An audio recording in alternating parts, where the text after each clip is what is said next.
Beyond the Ring, a podcast that covers all things in the stock show industry, from the informative to the insane, starring Ryan Rash. Sometimes it feels like the world is a giant bird, and I am a freshly washed car.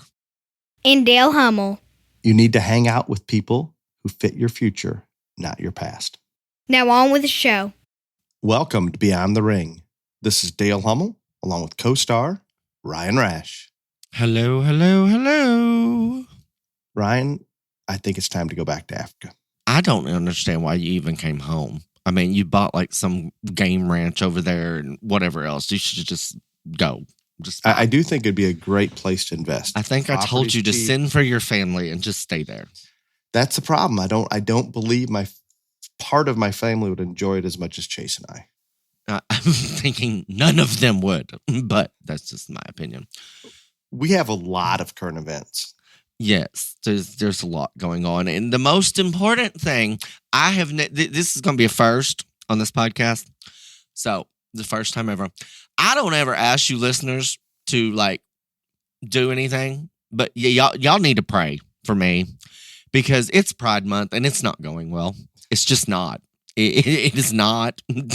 I have this true inkling that I am going to end up wrapping a rainbow flag around some gay libtard's neck and strangling them before this month is over. It is just not going well. So y'all pray for me that I make it through I would rather they encourage you to do such. Oh, it's just not working out. I try to ignore it the best I can, and it's hard. It's just not working out. These are your people. No, not my people. I have said 9 million times, I will never understand the rationale in having a whole month of half-naked, drunk and or drugged people waving around flags covered in glitter, how that is to make people more accepting of homosexuality. Yeah, I don't get it. So no, this is not my people. This is not my month. But that doesn't calculate in any manner. No matter what way you add it up or subtract it, divide it, does not work in any manner. None whatsoever. Well, we for those out there that have requested many requests for Beyond the Circus, we will have one of those. Actually, it's going to drop before this is released. Ryan, go ahead. We're just going to cover all the things, the Trump trial on that pretty much. And so like, we're going to be very vague about it here. Obviously, if you have seen a TV, a phone, or whatever, we all know that Trump is now a convicted felon, but we'll get into it in great detail on the Beyond the Circus. So, yes. And we have a special update on Beyond the Circus. Oh, good. I'm so excited. Joe Exotic emailed me.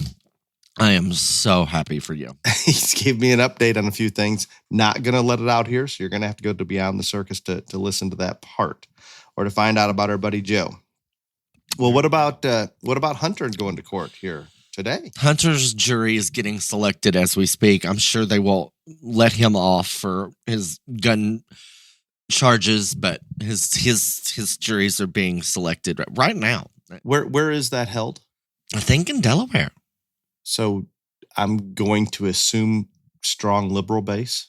Oh, yeah. I don't know this, but I mean, Delaware is the state that Joe Biden built. So there you go. Yes, that's right. He founded it, built it, financed it. He did everything, I thought. Pretty much. My issue with that is, and again, the evidence seems to be overwhelming against Hunter. But if they only have to have one juror in a very liberal pool.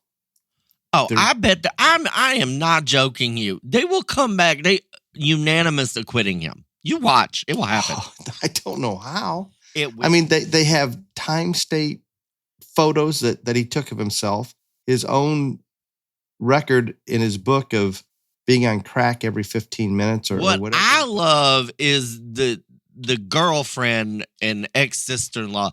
She went and put the gun in the dumpster. Like I did this. And didn't Sleepy Slow Joe have Secret Service go get it or something? I can't remember at all. I try not to pay attention because it's too much for me. I'm going to look into that a little more. I am intrigued by that trial, so I will take responsibility for that. And then your other boy is on trial, Dr. Fauci. He's on the TV right now in my hotel room, and I don't think it's going well for him. And so I don't. The evidence they have that he knew that we funded the GAIN research in terms of dollars going to a Chinese lab, Wuhan specifically, is overwhelming. He's aware of this when he came out and tried to pretend this came through the wet market. That may be one of the largest crimes on humanity in our history of the world, in my opinion. Do you want me to tell you what I believe the penalty should be for something like that? I'm just going to agree with whatever you say on this because you really do not like this man. And so whatever you want to happen to him, just go for it. I'm past the point of arguing with you. Do you see what he tried to cover up? Can we agree on that? Yes. He is a rotten human being. I understand it. No, he is the most rotten human being on the planet. I said I'm not going to argue with you. If you want him tortured, you want him killed, you want him shot in the kneecap, whatever, all of the above. I just don't know what we're allowed to say. I'm not going to want any of those things because if something happens to him, I don't want to be held accountable in any manner. But I do believe that they need to take this very serious. And I think there are people out there that are taking it serious. And my fear is there will be no punishment to him. When the evidence appears to be overwhelming, that he was very sure why this all happened, where COVID originated. They're using couriers. They discuss how to eliminate all the emails that they were passing back and forth. I mean, the cover up alone looks like it was massive. I don't get it. It'll be like the Hillary Clinton smashing the hard drives and destroying the emails and all that. And what happened to your girl Hillary? Nothing. That's my fear. And that is not justice. Well, we really don't need to bring up justice in this country right now. Okay, it's not a good time for that. It's a bad place. We're in a very, very bad place. Just saying, it's not a good time. Do you want to touch on it? No, I don't. Just leave it beyond the circle. Yeah, I can't. I can't go through it twice. I cannot. I am right there with you. What I can do is there's whisper of Joe coming out today or tomorrow this week with his border executive order that he could never use before, even though he reversed all of Trump's that were in place doing well. Do you remember when I took a trip to the border? Yes. That time you refused to go along. Right. My conversations with Border Patrol, anybody that is affiliated near the border completely, fully understands. It's not a question that 99% of the people that are coming across the border are paying basically their toll to the cartel, and the cartel will direct them which entry to go across, where to come through the fence, over the fence, whatever. Basically, the cartel control all that. And we talked about this before, to the level that they're making more money on trafficking people right now than they ever have on drugs. This dollar amount that our buddy Slow Joe has put in place, his lack there of enforcing the border is basically given the Mexican drug cartel full control over who comes through our border and allows them to profit at levels that we've never seen before. When there's that much money involved, the cartel is able to infiltrate every level of our government, from the local police to Border Patrol to, I'm sure, the federal government through lobbyists, et cetera, because they have such an influx of cash right now. It's frightening when they get to a certain level of dollars that they can use for lobbying and whatever, paying whoever off, whatever way you want to look at it. It's hard to ever reverse. And the fact that the people coming across the border, you'll hear it on the news, they'll talk about how much did you pay the cartel, and they'll say it. You talk to the Border Patrol, and they say there may be somebody that slips past, but it's very, very unusual. Now, Sleepy Slow Joe is expected to sign some type of executive order that limits to 3,000 a day coming through. Obviously, for the purpose of the election and trying to become more popular, that he's getting strong on the border, whatever you want to look at. It's all crap. But if he does that, guess who decides who comes across the border? It doesn't change anything. the cartel will decide what 3,000 people or 3,500 people or whoever comes across. And all it's going to do is sort out those that have the ability to pay more are going to make it across. And they'll continue. So today, 3,500 came across. Well, you better wait until tomorrow. Get in line. It isn't going to change a damn thing. The optics aren't even good if people had any intelligence whatsoever and looked at this with a clear mind. I'm getting frustrated today, Ryan. Maybe it's not a good day to record Beyond the Circus. Well, it's the only day I've got, so you're just going to have to. And I agree with everything that you state and all this other stuff. I just want to point out that this morning, when I turned on Fox News, the first thing that came across, 5 million illegal aliens under Joe Biden's presidency so far. 5 million. How many Chinese in the last month or two? Have you seen those numbers? Yeah, it's bad. But and 5. Do you think the Chinese Communist Party is giving visas and passports out to whoever wants them? Do you not think they control who is leaving their country? Oh, don't they control everything? Everything. Over there. I'm not saying that they're not good people in China trying to come here for a better life. I'm not saying those don't exist. But I can guarantee you within those, there's a lot of bad people coming in that are working for the CCP. It just is. It's a free pass. China doesn't not take advantage of opportunity when it presents itself, unlike Sleepy Joe. There you go. And they're taking advantage of it. I can assure you. They're not even trying to hide it. They will tell you they are going to be the world power sooner than later, period. It's not like they're hiding it.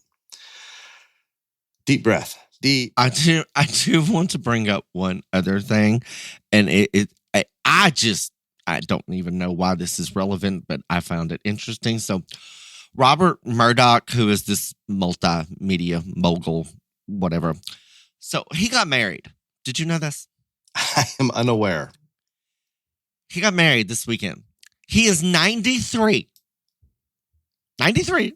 Yeah. And his new bride is 67 or 67. Yeah. Anyway. And here's the whole thing. Like, maybe this is true love and, he's going to live, a week longer.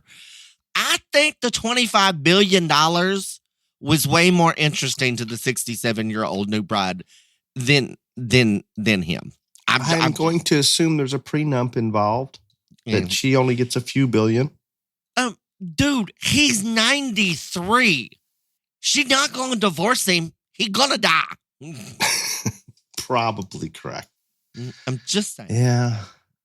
I don't know. I know nothing about that. Yeah, it was all over Fox News. I was just like, whoa. And were they celebrating this or just no? They just everybody thinks it's odd. Yes, and she does not look 67. By the way, she looks very much younger. She's had a lot of work done, but that is I'm happy for him. How's that? Yeah, good. Mm-hmm. So there you go. And they've probably been together it's probably common law at this point anyway. They've probably been together forever. They started dating 6 months ago. Oh, maybe not. Yeah. Yeah, there might be some other interest there. I do not want to speak upon that. Mm-hmm. But do you have any other current events that you would like to bring on before we record the Beyond the Circus? No, I'm good. How about I'm all current evented out for now. Top 10 intermediate lambs in the nation. First place, Addison Zerbach of Oregon. Second, Audrey Callens of California. Third, Alan Morris of California. Fourth, Avery Walton of Texas. Fifth, Molly Kennedy of Oregon. Sixth, Hannah Seaver of California. Followed by Tyan Kern of Nevada. Lacey Conian of California, Adele Simpson of Arizona, and Casey McEntee of Texas. Sorry. There you go. Congratulations. Time for your water boy nonsense. ShowFresh H2O has been our longest standing supporter of this podcast. Put yourself in a better place to succeed and help support our sponsor. Give ShowFresh H2O a try.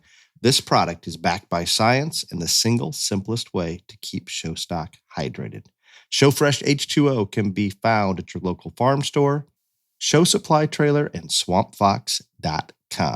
Thank you, Showfresh H2O. It's time, Ryan. It is time. I'm serious. Like, you need to remind me at some point. I got to go to this swampfox.com deal and see what this is all about, because that's just the strangest name of a website ever. But anyway, go buy the product. Yes, go buy the product. They've been very good to us, and if you enjoy the podcast, just give it a try. It's not expensive, and it's going to basically take the chlorine taste or neutralize the chlorine, and it's common sense. Livestock are probably, if they haven't had chlorinated water, they're going to prefer to not drink chlorinated water. I don't know how much more simple it can be. So give it a try. Not that expensive, not expensive at all. The topic for the day, and I don't know, Ryan and I have not discussed this in much detail, so it could take a lot of very deep, dark paths. Crossing the line. You need to start us off, because I can go a lot of directions, Ryan. Well, like, we had to define integrity last week in terms of basically from a judge's perspective, and somewhat a little bit in terms of the people that pick the judges. And so I think this just kind of like a sister episode, it goes hand in hand with it. And we're going to talk about things that happen that whether people want to discuss it or not, these things actually happen in the stock show world from an exhibitor's point of view. Probably not the exhibitor, excuse me. Let me rephrase that. I don't think the exhibitors do this, but parents, family members, brokers, breeders, team members, whatever, do these things. And then I also want to touch on just a little bit that there are times that show management probably does some things that are a little shady at times with judges. And so, but I think the most interesting part about all this is that if people actually listen to this episode, what if there is feedback, and I hope there is, what do they think constitutes crossing the line? Because I think it would be varied. I mean, I think there will be a lot of people that agree on all of us agree on some of the stuff, and then other people are like, yeah, I don't know, that seems okay to me. So there you go. Yeah, I think that line is a floating line from individual to individual, family to family, breeder to breeder, wherever you want to put it. There's no question that is not a well-defined line. It's obvious to me anyway that it moves just a little bit. Yeah. Yeah, it's and I'm going to put in a plug for our last week's episode that nobody listened to. You and Ryan and I finished the episode, and we enjoyed it. And I thought it was probably one of the most enjoyable ones, and I thought very relevant to our industry. And it's interesting, the feedback that we get or do not get from episode to episode. And if you were to look at a correlation, sometimes the ones that Ryan and I get the most excited about, we get the least feedback, and others that we think maybe aren't going to be that good is overwhelmingly strong in terms of feedback. So it is interesting to us. So please reach out and let us know where you're at. And especially this one makes it very simple. Where is that line? Where do we draw that line? Is it ever changing? Where are we going to go with it? Well, and also, I have no idea if nobody listened to last week's or not, because we don't have those numbers. But Clifton what we hides do them. is judge on feedback in terms of Yes. social media or who contacts us and all this other stuff. And like, that might have been my favorite episode we've done of the 200 and something. Definitely in the top 5, and not one damn person snapped me, messaged me, sent me That a is smoke crazy. signal, and Crazy. I'm angry. Yes, I am. you I'm were angry. the most upset. I've been very angry. Well, I will visit with Clifton after we get done recording, and we can look at the numbers. I'm going to assume there was a lot. We've had numbers have been very, very good in terms of listeners. So I'm sure that it was listened to, but for some reason, just not giving you feedback. Yeah. So to start us off on this new topic of crossing the line, I get something that we may not all agree on, but I think we should all agree on, is the most obvious thing is when someone contacts a judge that they're going to show to. And you just should not do this. This is just not something you should do. And I don't understand how this isn't just very obvious to everybody, but it's not. And I think at the very least, we should all agree that no matter what your relationship is with the judge, if you're best friends, don't know him at all, whatever, you should never send them a photograph or information like, hey, my steer's in class 3 of all this other. You just do not do that. Do not. And if people don't think that's across the line, then they need to tune out now because I can't help them. So they're unsalvageable. I always have to take the other side, and I don't like it all the time. You don't have to do shit. You just don't like agreeing with me. Why do you think this is happening then? Why do you, even though you state this on a regular basis on the podcast? I have no idea why these people do this stuff. I can tell you. You're getting pictures because obviously if they're sending pictures to other judges and it's effective, it's continuing. If it didn't work, they wouldn't be doing it, would they? I guess. Or maybe they're just idiots and they want to penalize themselves. That's what I agree with you. I think it's the worst idea in the world. I don't understand how anybody that has half a brain cell functioning can think, you know what I'm going to do? Is I'm going to send the picture of my animal to the judge, let him know I'm coming to the show. Yeah, no. Bad idea. Now, if this is a business partner, a whatever, if there is collusion going on, obviously that's probably going to work. If it's something that's been done before or there's an agreement or that's going down a very dark path. And I'm sure it does exist. I hope not at a very high level or not as many people utilizing that path as what there may be. But I am completely with you. And you get very angry and I usually hear about it when you get a picture from somebody or something. And yeah, I'm aware of your anger and it's definitely there. I can assure the listeners out there when the gay receives a picture, it is probably going to work more to a disadvantage. I guess, and if I were in his shoes, it would probably work even a little harder. He still, I believe, tries to put them where they belong. I may be just a touch harder. Well, the reason that I do not just literally torch these people is because it is never a child that does it. And sometimes, and so the child is probably not aware. Maybe they are, but not. But it's not the child's fault that some idiot, whether it's the parent or whoever did this, I'm going to tell a story. And so a lot of times with me, people send stuff to me, and this is the story I'll tell. They also like try to contact my little inner circle of people and be like, hey, could you tell Ryan that my cow's coming? And they're like, no, because that's not going to work. But the year I judged the Indiana State Fair Steer Show, I'm just going to lay this out here.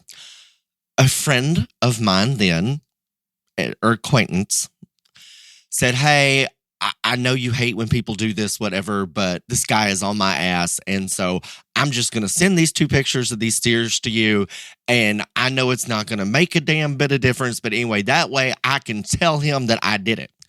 And so he did. And of course, I told this friend, that was a whole lot of obscene words.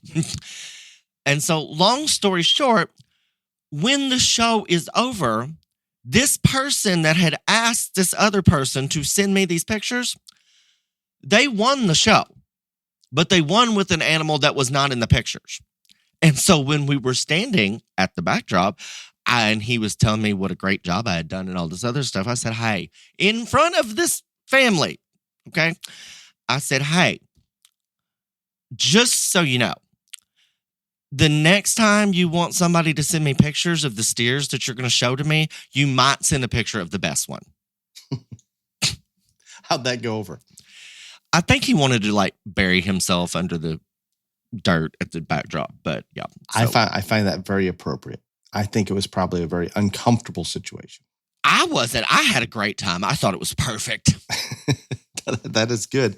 Well, while we're talking about that, and this brings, I was going to save this towards the end, but I just want to get it out there. I appreciate that you recognize it's not probably the exhibitor, especially if it's a younger exhibitor that's sending you the picture, and we can open it up way past just sending pictures. We can go into the unethical practices. We can go a lot of directions. And that is my challenge. When I see one come in the ring that's been screwed with and it's pretty evident, do you unload on it and potentially embarrass that exhibitor, especially if it's a young one? Do you let it slide because it is a young exhibitor and let it all just slip on past? Where do you fall on that? And this leads me to exactly what I deal with every single day. Ryan, you and I have talked about this. You don't like to think back into history, but the show ring has served a lot of different purposes. And if we go back in time, long ago, the show ring was basically a method for all the producers to get together, discuss their different genetics, look at different genetics, try to decide if this one maybe would work in their operation, maybe purebred breeders to display what they have for the commercial world to come look at and purchase, all of those things. It was in place to showcase maybe some of the stock that they wanted to sell that may work for other operations. It's evolved over time, a very long period of time, that I think anybody and everybody involved in the stock show industry right now, the junior livestock show industry, would say that this is for the kids. This is about the kids. We're not trying to make commercial animals better. We're not trying to get that perfect carcass. We're not trying to do all these other things that maybe at one time we were. But right now, the vast majority of the people involved in the junior livestock industry are going to say it's about being a tool to raise better children. If that's the case, which it is unfortunately with many families, brokers, breeders, whatever category you want to put them into, it isn't. It's about them, sometimes the parents or a broker or whoever it may be, reliving something they didn't capture. It's about possibly crossing that line on an ethical standpoint, whether we're building that animal, manufacturing it, and allowing it to do better than maybe it should. I guess that I'm talking in circles here.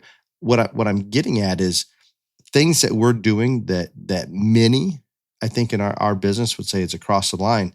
How can we say that's helping raise better human beings? We cannot, even though everybody in the industry is saying this is a tool to do so.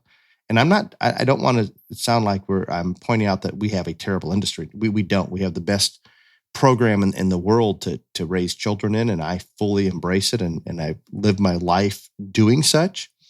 But we can always do better, and we can always fix things. I just want people to come to the reality that if you're saying this is for the kids, you're saying that we're trying to raise better human beings, think about where that line is just a little bit. Because that there, and again, I'm hoping that those young exhibitors have no idea what's going on.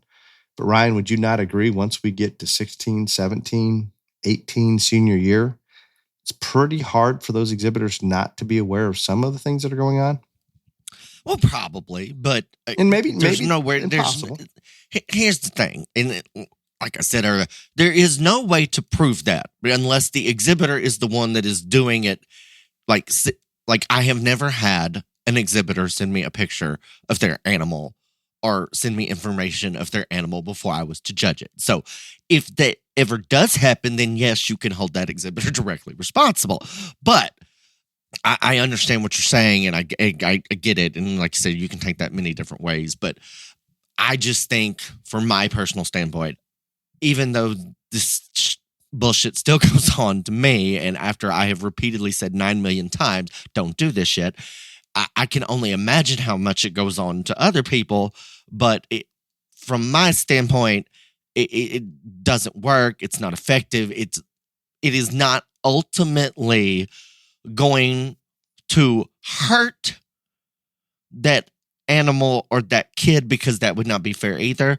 But we talk about on this podcast a lot that every single thing that happens before the show, during the show, all this other, that you only want positive impressions on the judge. That doesn't make a very positive impression under me at all. It's quite the opposite. I get angry. But what if, okay, and we talked about this a lot. So, Dale, what about going and purchasing animals, stock, from someone that is about to judge you months later? I think this will be very interesting if we get any feedback on whether they think people think this is crossing the line or not. I think it's happening, and I think some people are purchasing. Yeah, some people have maybe bought from that particular broker or breeder for years, and they're going to continue to do so even if they're judging a show. Let's hope that in that situation, especially if it's a substantial. Okay, see, I'm not talking about that so much because I know that happens and that exists and whatever. But I'm talking about you ain't never bought something from this person before. No, I think that there's no question it's happening, and guess what? Depending on the situation of that breeder and or broker that may be judging that show. Remember, I've brought this up many, many times, and I don't know if our listeners would remember this or even if you would. There are good people that when put in a financial bind will do bad things. And depending on where they're at, and Ryan, this is something we've talked about and used an example with you, nothing that you're in a very unique situation. Nothing that you do out on the show ring in terms of placing those livestock is going to impact your financial well-being at this point. Can we agree on that? Correct. If that is the case for that breeder, broker, who's ever selling animals, and somebody all of a sudden comes out of nowhere and buys one because breeder A is judging a certain show, if that breeder, and this isn't 100%, but in general, if that breeder is financially in a good place, they're less likely to try to reward that customer for spending money. If they're not, they may be. And again, this doesn't apply to everyone, and it's more of an ethical issue, but subconsciously, even we've talked about this so many times, that comes into play. If you're trying to feed your family and all of a sudden somebody just spent a pile of money with you, they showed up at that show you're judging the following month, maybe not even with that animal, nothing that you sold them, just the fact that they just spent a pile of money with you. Ryan, is it going to be difficult to completely block that out? Not for you, but for most. I don't think you can.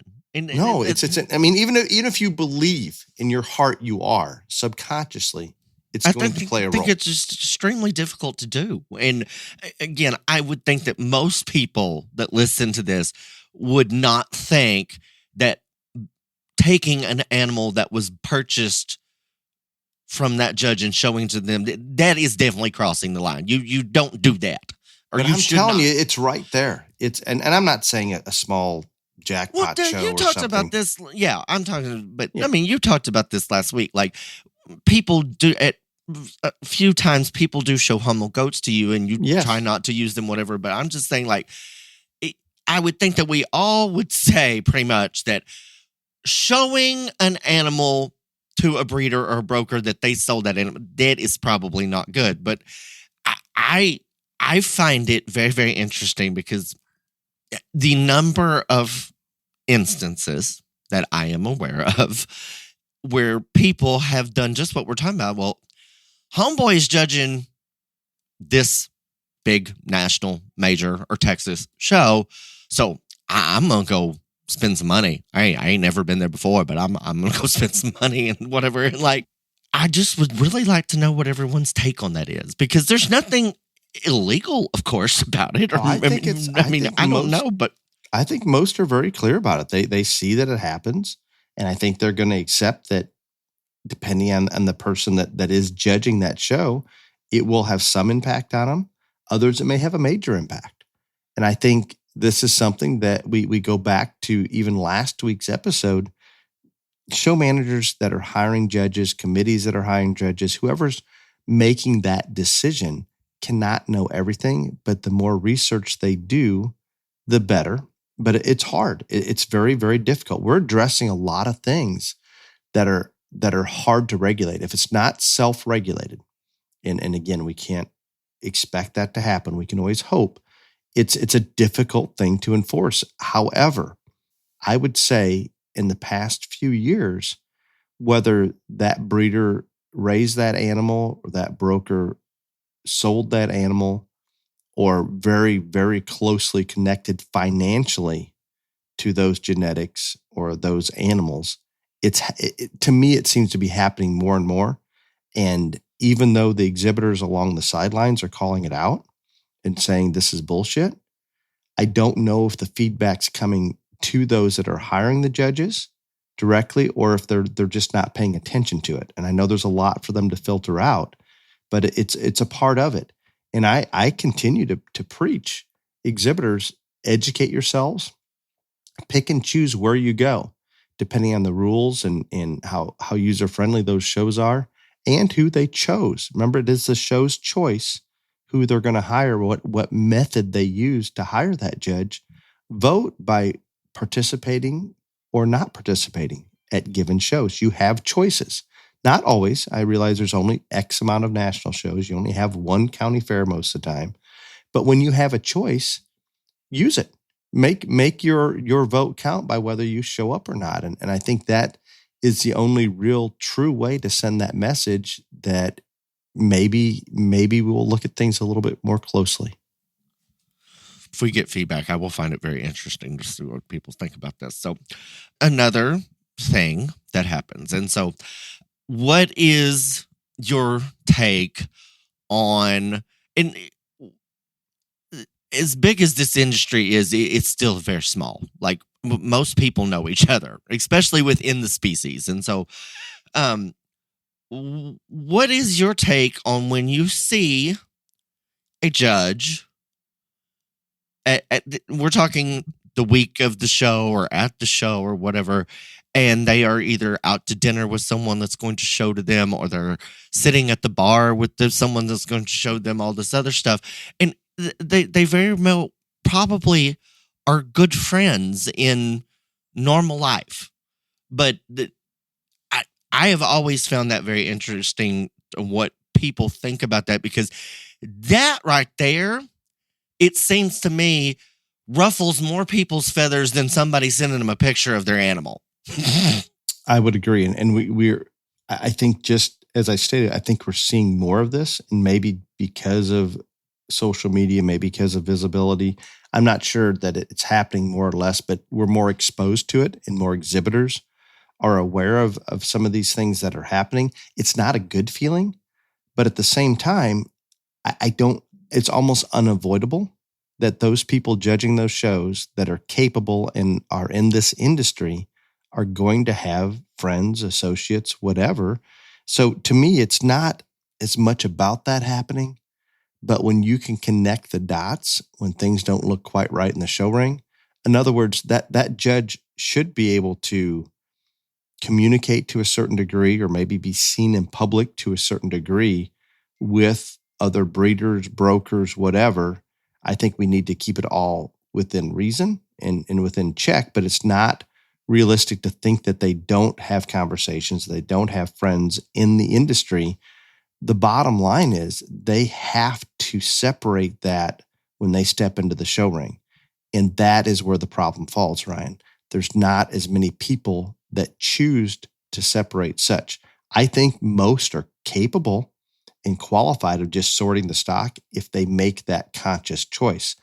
My issue with it is that moral line becomes blurred, and all of a sudden their buddy, their person that's maybe spending some money with them, or they're going to benefit if they're giving that particular segment an advantage in the ring. So I think it's unavoidable. I think it's probably not the best idea, especially getting closer to showtime. And you will see this on I see it on a very regular basis. It bothers me to a certain extent for some reason when it's getting closer and closer to that particular show, which it shouldn't, because the relationship's already there. It's not going to change anything, but it just hits you wrong. And again, I think it's unavoidable to a certain extent. The problem lies there within. When they step in the ring, let's do an honest job. And that's the difficult thing, because you can call them out for it, and we can always go back to it's just that one person's opinion. Well, if that one person continues to use such and such over and over and over again, and it just doesn't seem to fit, it's not consistent in terms of what type they've used in the past, that's where we draw the line. And that's where those that are hiring the judges need to be aware. This one can go in that ring and separate things, can set that aside and do a really professional job. Judge C is going to come in there and yeah, they're going to be smart about it. Maybe if it's close, give their benefit to their buddy, probably get away with it. And let's go out to Judge D comes in there. It's a total train wreck. They're using one that their buddy down the road was using their buck or their bull or whatever it may be. It's just too tight and it doesn't add up when you look at the stock. That was long, right? I probably didn't make a lot of sense, but I hope that I'm getting the point across. I don't think we can avoid it, but I think you damn sure need to set things aside as a judge when you walk in the ring. Well, so I notice this a lot, and this is probably the most talked about thing. And again, since I am at bars, at shows quite often, not the ones that I'm judging, but like when we go to Louisville for a week, or you go to Cattlemen's Congress for 3 weeks or however long, and this is the most talked about thing. I mean, it's not, oh, did you hear? I mean, like, oh, look, XYZ's over there with so-and-so, and they're going to show to him in 2 days and whatever, all this other stuff. And so because this has been talked about and pointed out to me so many times, I am very, crazy OCD about this kind of stuff. And so when I am doing a big show, I'm not talking every little jackpot or county fair, but when I am doing a big show, I make a very conscious effort to, at the very least, take a neutral person with me to dinner, to the whatever. So I am insulated. I am here with Callie.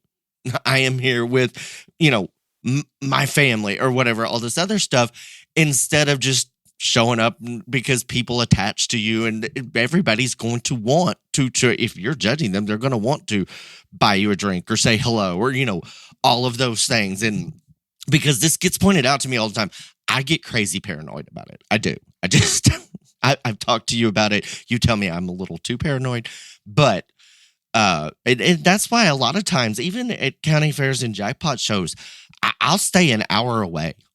Because I just don't want the chance of running into anybody at the hotel bar or you stay at a hotels restaurant that are out of the price range of most exhibitors. You're fine. You're insulated.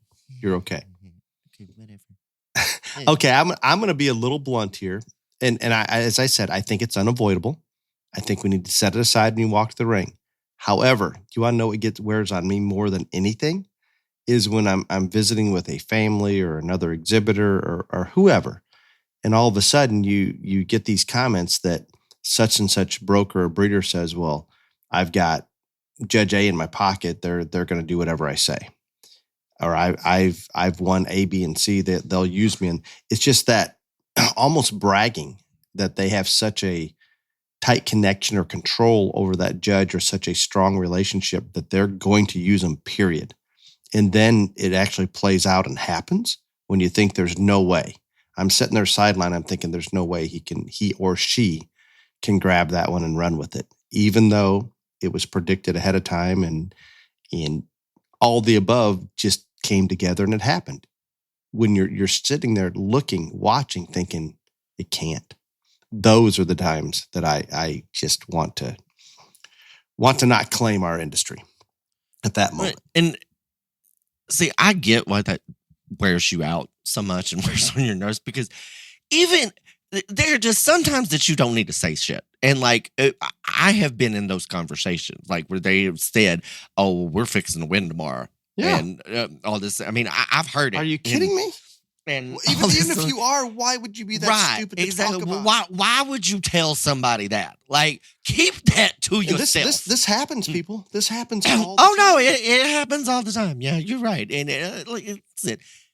Keep that to yourself. And normally, with the most just outlandish part of it all, is normally it is this person that is coming up to a direct competitor that they know is going to have one of the very good ones out there in the show, and then be like, hey, I'm just letting you know we got this in the bag tomorrow.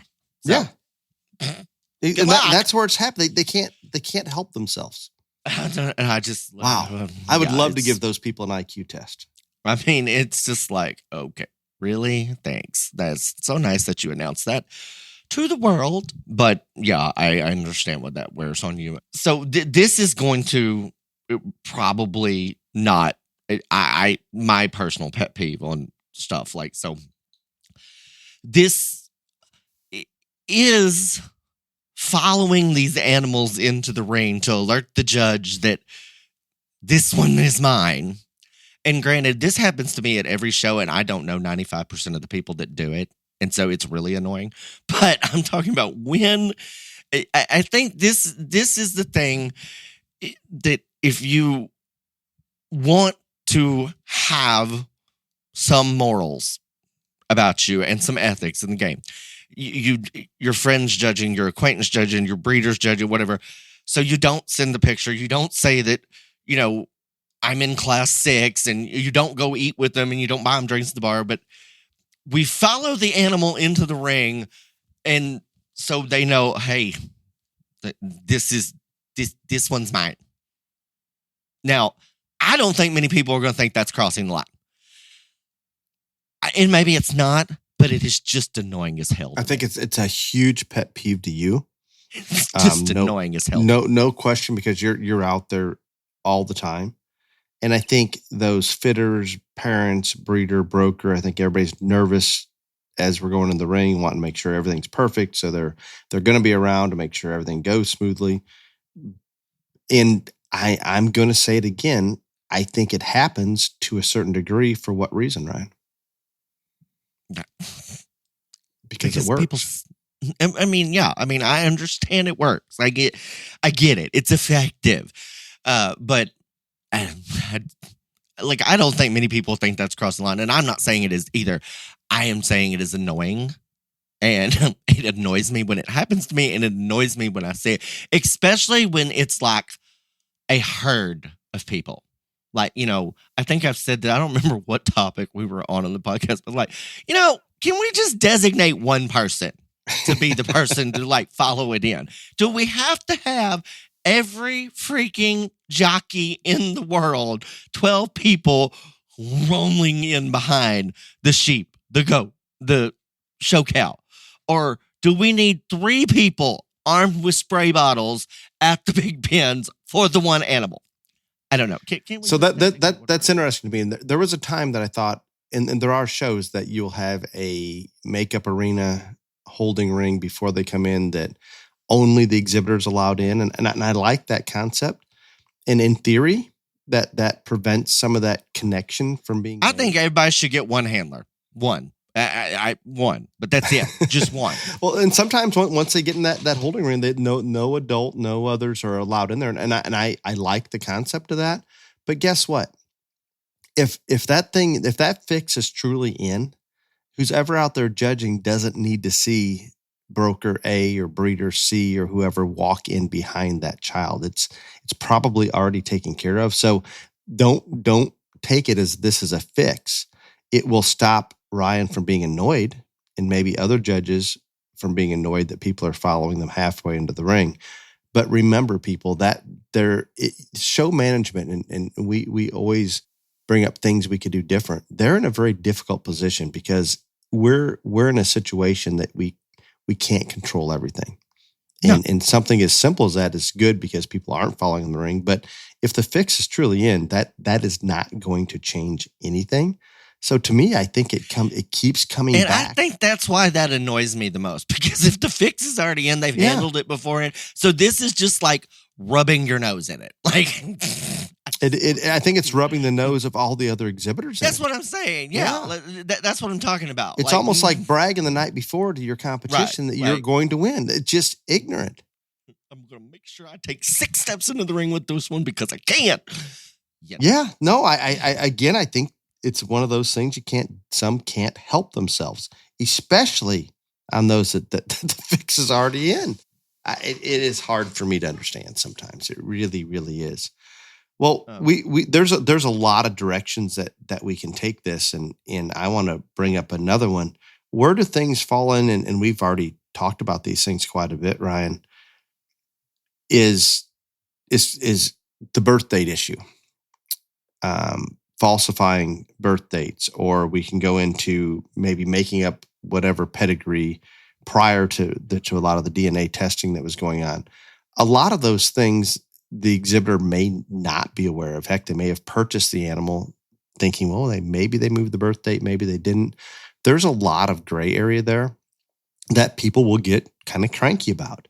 And it takes me to a place that we have to be a little bit careful, or show management, breeders, industry people, industry enthusiasts. We have to be careful, and we've covered this as well.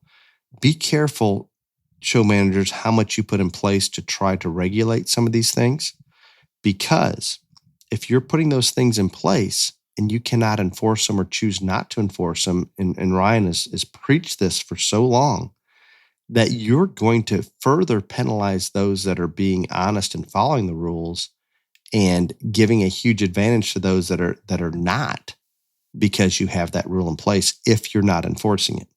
Ryan, you're better at explaining this than I. And talking about whether the pedigree's wrong or the birth date's been moved, or all this other stuff. I don't want to, I don't know about people putting false pedigrees. I know it happens, but I don't think it's common. Not at this point. I think there's DNA and all this other stuff. I mean, at one point, I think it was yes, but the whole backdating them,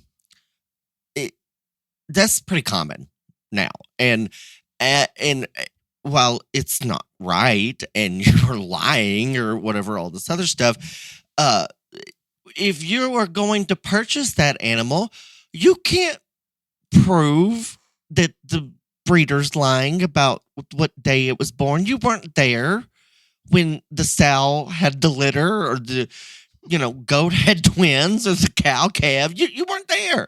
So you literally are taking this person at their word. And I mean, you might think, well, I don't really think that. And I have to interrupt when we start some of those online sales, and we have some crazy rules in place. I think Illinois maybe still has it, that the hogs, for example, need to be born after January 1st. And there's a pig sale on February 1, and there's 60-pound hogs selling that have a January birth date. So in some situations, you are darn sure aware, but that is there is that exact situation that if you put a rule in there that they have to be born January 1 or after, there are going to be some exhibitors and some families that take that to heart and truly abide by the rules, and they're screwed. Yes, exactly. And I'm not saying that. I'm not saying it's a good thing that we show livestock as slow growing and as old as we do. And right now, the past couple of years in the pigs, Ryan, holy cow! Don't get me started. I mean, we need them bore stud, 3-year-old looking. It's beyond. Where it hits me so strong. I like that big old bone and structure and all those things that come with it, but it's hard for me sometimes to get past. Man, that one looks old. But yeah, so that's what I was trying to get at earlier. We've got to be a little cautious, and I know most of the time show managers are doing things with the best interest in mind, but we've got to think a little deeper, because just because you put that rule in place, there's going to be some that do not follow it, and those that do are going to be penalized because they're following it. And that's frustrating. I would like, in an ideal world, that even playing field. Let's figure out where that line is, and boom, that's where everybody's at. And all of a sudden, your knowledge of feeding and management, your ability to select out a young animal that's going to mature in a manner that you hope they would, all of those skills seem to come back, where at this point, because we're doing so much manipulation with the needles, so much manipulation with beta agonist or clenbuterol or whatever it may be, it's almost like we're losing track of the art of truly breeding better market animals, or truly understanding nutrition to feed them, or truly understanding an exercise program that may increase muscle mass by 5 or 10%. when there's a shortcut that just makes it so easy. I think it's sad that we're drifting from truly rewarding those that understand all of those procedures and work to understand it better as youth. It's an interesting process. It's something that we're going to continue to deal with. And I think there is no absolute solution to it. Ryan had talked about we're going to have hopefully a guest or two on, even though Ryan does not like guests. I don't. And address some of these things. And there's some things coming into the industry that maybe will help with this. But we just have to be careful. Be careful, because no matter what rules or what testing we put in place, those that are not afraid of being caught, how are you going to stop that, Ryan? Can't. We've brought that up. I've brought that up several times. Until there is a true fear. Shame. How's that? There's a true fear that you are going to be outed publicly, that you have done something morally, ethically wrong and been disqualified, and these are your punishments for it. It's just going to be the wild, wild west still, and I can't tell you that is just the truth, because there is no fear of what is happening, what is going to happen, because even in the very few instances that someone does get disqualified for breaking a rule or failing a drug test, or a carcass being manipulated, all those things, it's not public knowledge. It's told to that family and that exhibitor, and it's swept under the rug, and everybody goes on about their business. And they just, when they don't show up at that show the next year, we didn't like the judge, or ours didn't feed out for this show, or whatever.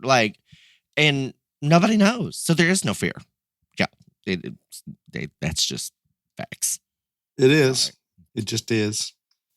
Right. We're getting a little long, but I know you probably have more here.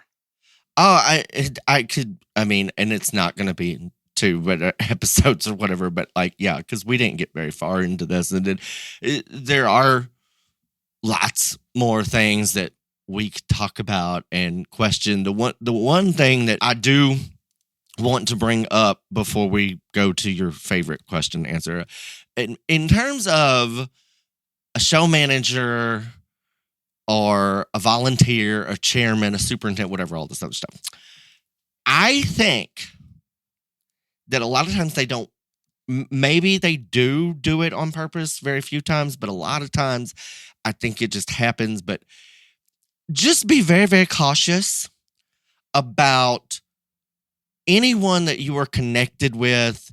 If you sell them, if you have kids showing or whatever, if you are the person that picked that judge or running that show or whatever all that stuff, try your very best to go above and beyond to not mention anything, not have that kid up there, all this stuff, because perception is reality.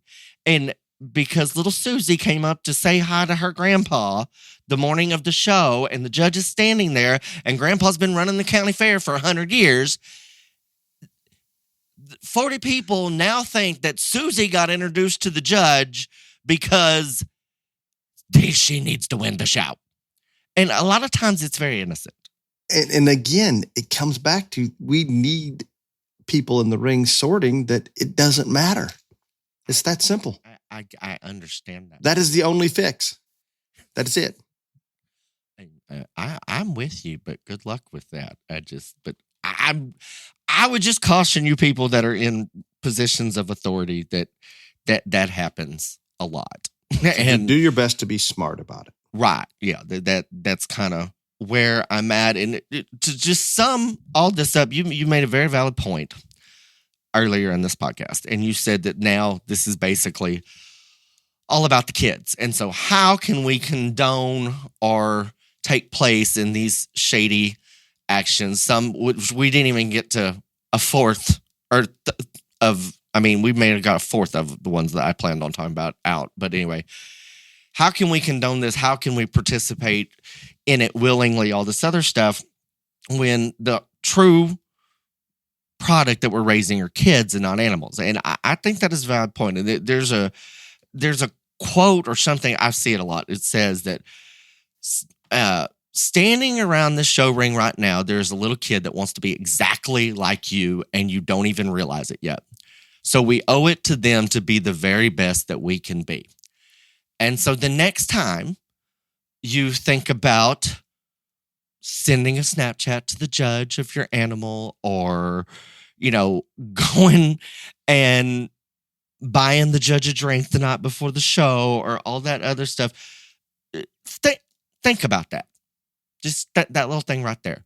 Somebody out there idolizes you, and you don't know it, and they want to be just like you. And this is what we're doing.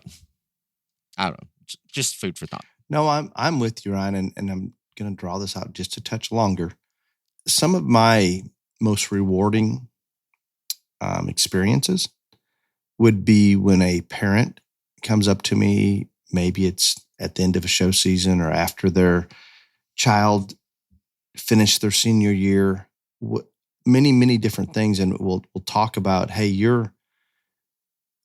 the time that you took to assist their son or daughter or whoever it may be a 4-H leader, who knows what it is or what person's coming to me, but it made a difference.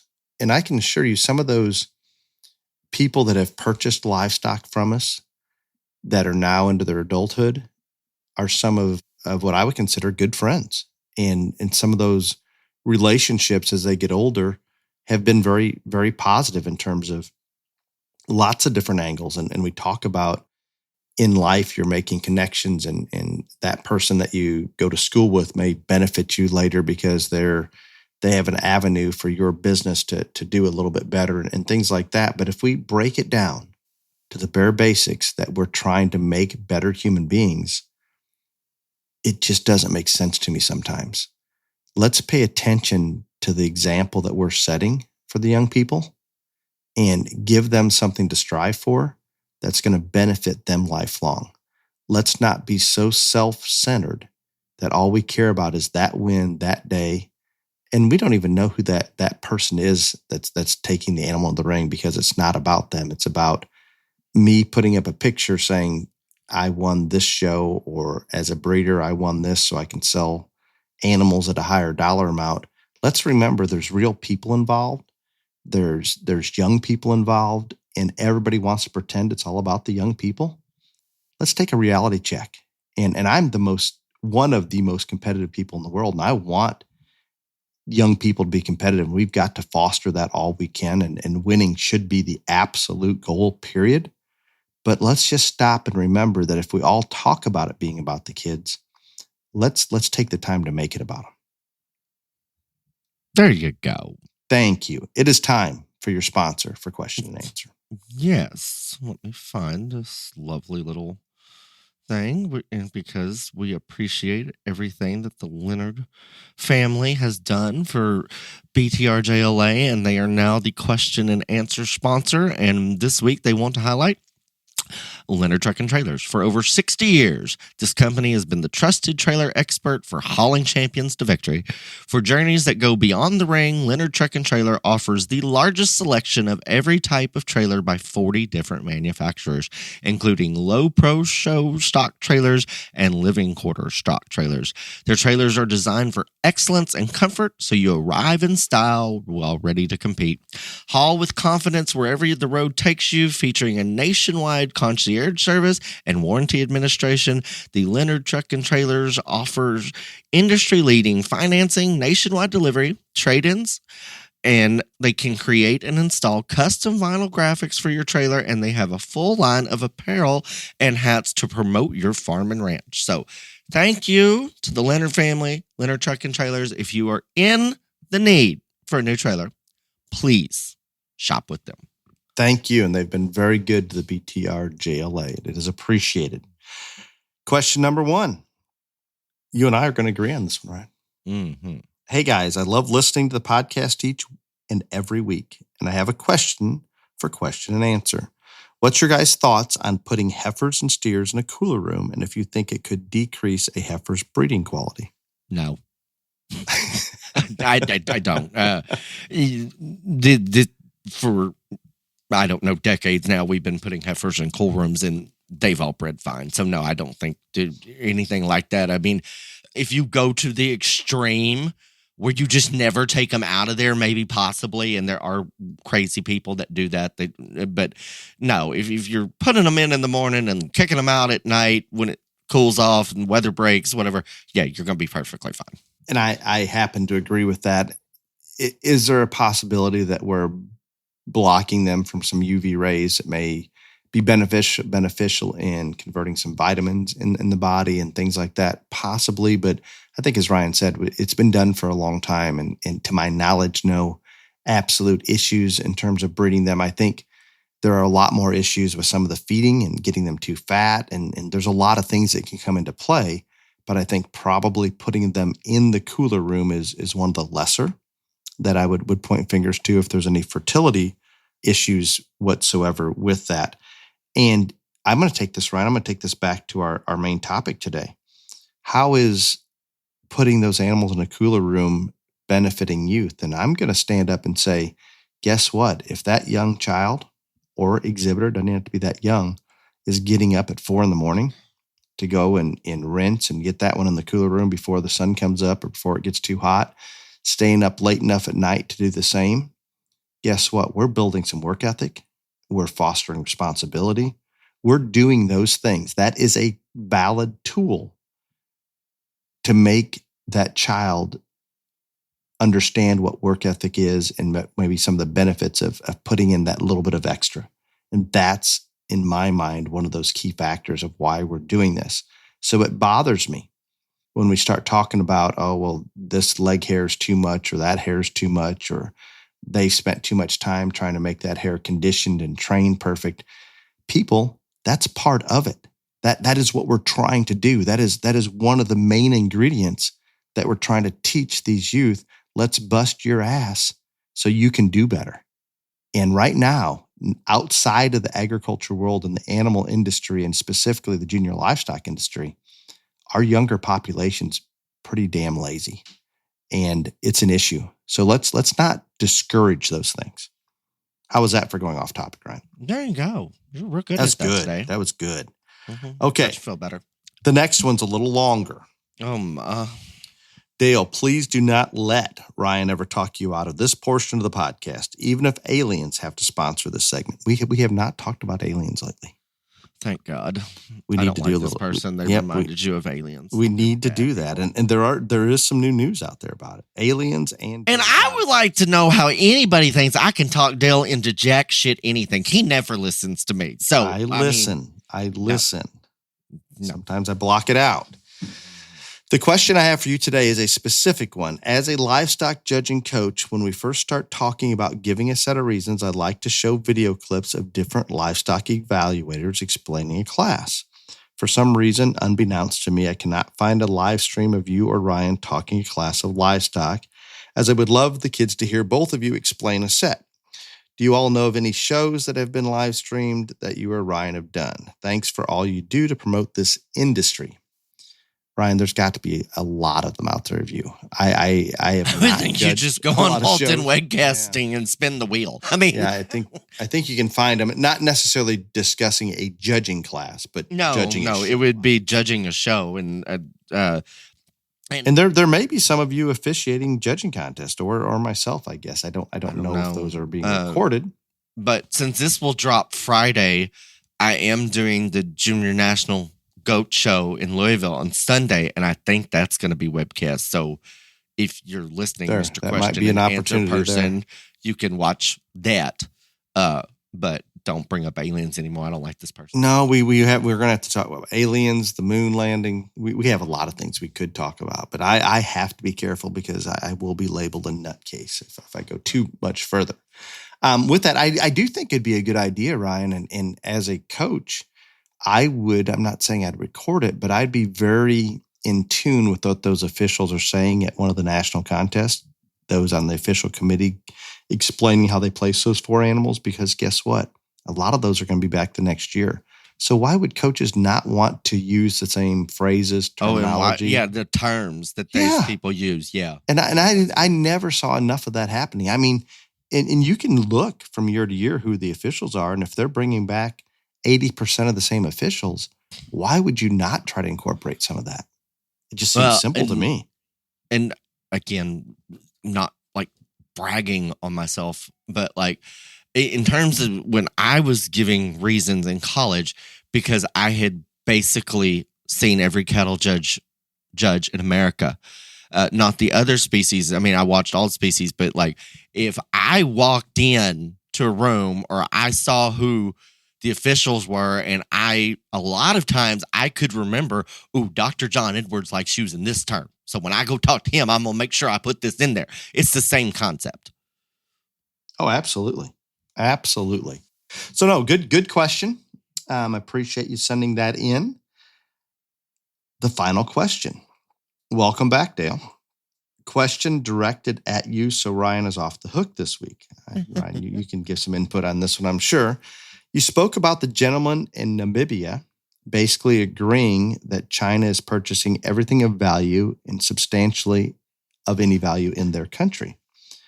The question that arises from this is, what happens if we were to get into any type of war, whether it be cold or arms? Isn't the easiest way to shut them down is to just steal said property back and put our people in charge? So I think and this was from Brian, I like this question, and obviously it's not livestock related, but it does impact our lives. If China's buying all this, think about the food processing plants, the harbors, the farm ground, all the things that they have outside of China. And I've often wondered this, and I think it's very simple. I think we're just about to the point, if not now, in the near future, the biggest way to strangle China is take it all away. Gone. You don't own anything. We've just shut you out of this. And that sounds crazy in a world economy and a world structure that's all functioning well.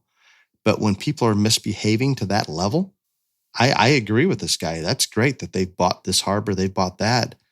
If they flare up in a Cold War sense or get too aggressive, take over Taiwan, take it from them. Just shut them out of it. I think it's brilliant. Wonderful. You don't have any comment on that? No. It was not addressed to me. It was addressed to you. So I think you did brilliant. I think China should spend more and more money in the U.S. so we can just take it. I'm okay with that. Well, Ryan, this was good. I hope the listeners enjoy.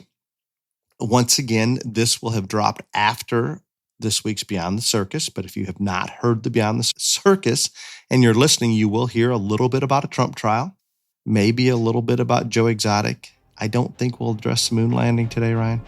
Probably not. No. Okay. No, probably better off leaving that alone. But until next week, be safe. Y'all come back now, you hear?